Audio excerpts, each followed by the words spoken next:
16वीं सदी में फ्रांस में एक ऐसे शख्स हुए थे जिनका ये दावा था कि वे भविष्य में होने वाली घटनाओं की भविष्यवाणी कर सकते हैं। इनका नाम था नोस्ट्रेडमस। सन 1555 में लेस प्रोफेटीज नाम की इनकी एक पुस्तक प्रकाशित हुई थी, जिसमें 942 काव्यात्मक यात्राओं का वर्णन मिलता है, जो सभी भविष्य की घटनाओं के बारे में बताती हैं।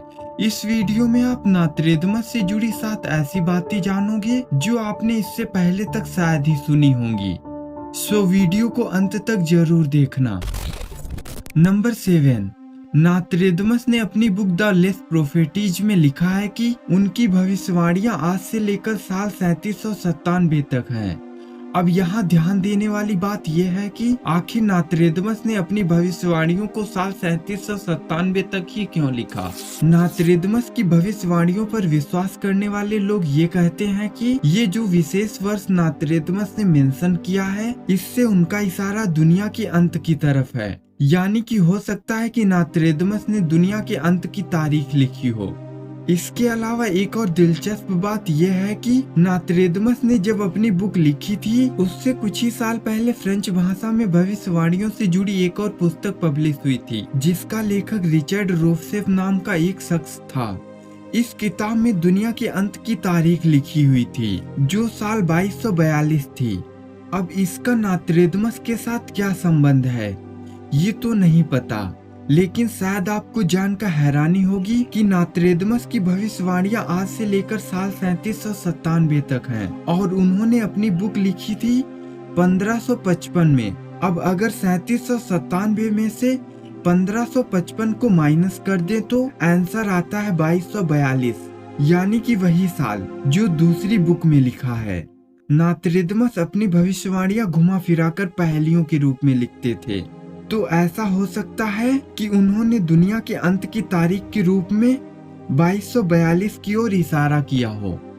नंबर 6, द्वितीय विश्व युद्ध के दौरान हिटलर के प्रचार मंत्री की पत्नी मैग्डा गोबल्स की नजर मिस्टीरियन वान सोने डी सीले नाम की पुस्तक के एक अंश पर पड़ी, जिसमें नोस्ट्रेडमस की एक भविष्यवाणी लिखी हुई थी, जिसमें ऐसा लिखा था कि 1937 में इंग्लैंड और पोलैंड में भारी संकट विकसित होगा और फ्रांस में नाजियों की जीत होगी। हिटलर ने नोस्ट्रेडमस की इस भविष्यवाणी का उपयोग एक मनोवैज्ञानिक हथियार के रूप में किया। उसने विमानों से फ्रांस में इस भविष्यवाणी के पर्चे गिरवाए और फ्रांसीसी नागरिकों को पेरिस से दूर दक्षिण की ओर भाग जाने की हिदायत दी थी।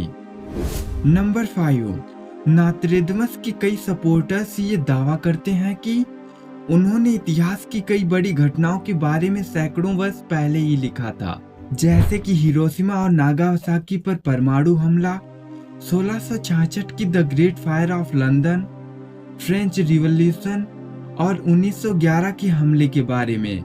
लेकिन कई एक्सपर्ट्स ये मानते हैं कि नोस्ट्रेडमस ने केवल आम तरह की घटनाओं के बारे में ही भविष्यवाणियां की थी, जैसे कि नेचुरल डिजास्टर्स, लड़ाइयां और महामारियां, जो कि इतिहास में हमेशा से ही होती रही हैं। इसके अलावा वे अपनी भविष्यवाणियों को रहस्यमय तरीके से कविताओं के रूप में लिखते थे। इसीलिए अगर कभी कोई घटना घटती है तो उससे मिलती जुलती नोस्ट्रेडमस की कोई भविष्यवाणी ढूंढना और उसे उस घटना के साथ जोड़ देना और कहना कि देखो नोस्ट्रेडमस ने इसे पहले ही प्रेडिक्ट कर दिया था। ये कोई बहुत मुश्किल काम नहीं है। एक्सपर्ट्स कहते हैं कि नोस्ट्रेडमस के सपोर्टर्स हमेशा से ही यही करते रहे हैं। वे नोस्ट्रेडमस की लिखी गई लाइंस को अपने हिसाब से क्रमबद्ध करते हैं और फिर उसे किसी भी घटना के साथ जोड़ देते हैं।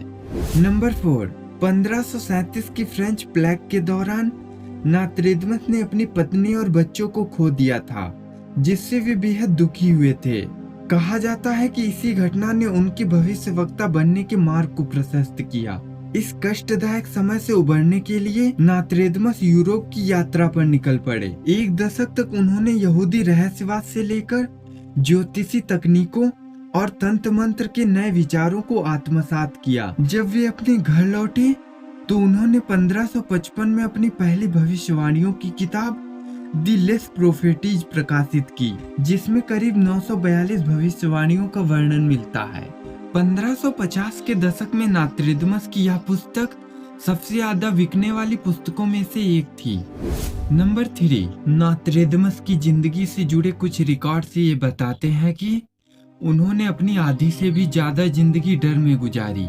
चूंकि नोस्ट्रेडमस एक यहूदी परिवार से संबंधित थे, इसीलिए उन्हें ये डर था कि कहीं कैथोलिक चर्च उनके प्रोफेसी के काम को धर्म विरोधी मानकर उन्हें सजा न सुना दे। लेकिन नोस्ट्रेडमस के लिए खुशकिस्मती की बात ये रही कि उस दौर में ना तो ज्योतिषी के काम को धर्म विरोधी माना जाता था और ना ही प्रोफेसी के काम को। सिर्फ एक ही वजह से वो मुसीबतों में पड़ सकते थे, वो ये थी कि अगर वो अपनी भविष्यवाणियों को सच साबित करने के लिए कुछ जादू टोना प्रैक्टिस करते। नंबर 2, सितंबर 11, 2001 को जब अमेरिका के वर्ल्ड ट्रेड सेंटर पर हमला हुआ था, तो उस दौरान नोस्ट्रेडमस की लिखी हुई ये भविष्यवाणी हर तरफ घूम रही थी। इस भविष्यवाणी को सच साबित करने वालों ने ये कहा था कि द सिटी ऑफ गॉड से तात्पर्य न्यूयॉर्क सिटी से है, लेकिन सच ये है कि न्यूयॉर्क सिटी को कभी सिटी ऑफ गॉड नहीं कहा गया। टू ब्रदर्स के लिए कहा गया कि नोस्ट्रेडमस ने ये शब्द ट्विन टावर के लिए प्रयोग किया था। लेकिन दुनिया में कई ऐसी चीजें मौजूद हैं जो पेयर में हो सकती हैं। ये जरूरी तो नहीं कि ट्विन टावर के बारे में ही लिखा गया हो। इसके अलावा एक और जरूरी बात, ये 4 लाइन तो नोस्ट्रेडमस की ही लिखी हुई है, लेकिन ये 5वीं लाइन किसी गुमनाम इंटरनेट यूजर ने अपने पास से जोड़ दी थी। शायद उसे ये पता ही नहीं था कि नोस्ट्रेडमस अपनी भविष्यवाणियां 4 लाइनों की कविताओं के रूप में किया करते थे, जिसे चौपाई कहा जाता था। नंबर 1, नोस्ट्रेडमस के जीवन से जुड़े कुछ रिकॉर्ड से ये कहते हैं कि 1 जुलाई 1566 की शाम को नोस्ट्रेडमस ने अपने सेक्रेटरी से ये कहा था कि कल सुबह सूर्योदय के समय तुम मुझे जिंदा नहीं पाओगे। और 2 जुलाई की सुबह को नोस्ट्रेडमस अपने कमरे में मृत पाए गए। वैसे दोस्तों, आप नोस्ट्रेडमस की भविष्यवाणियों पर कितना यकीन करते हैं, हमें कमेंट में जरूर बताइएगा। और वीडियो पसंद आई हो तो लाइक और दोस्तों के साथ शेयर जरूर कर देना। और हिस्ट्री से जुड़ी ऐसी इंफॉर्मेटिव वीडियोज के लिए चैनल को सब्सक्राइब कर घंटी को दबाना मत भूलना। मिलते हैं आपसे एक और नई वीडियो में। जय हिंद।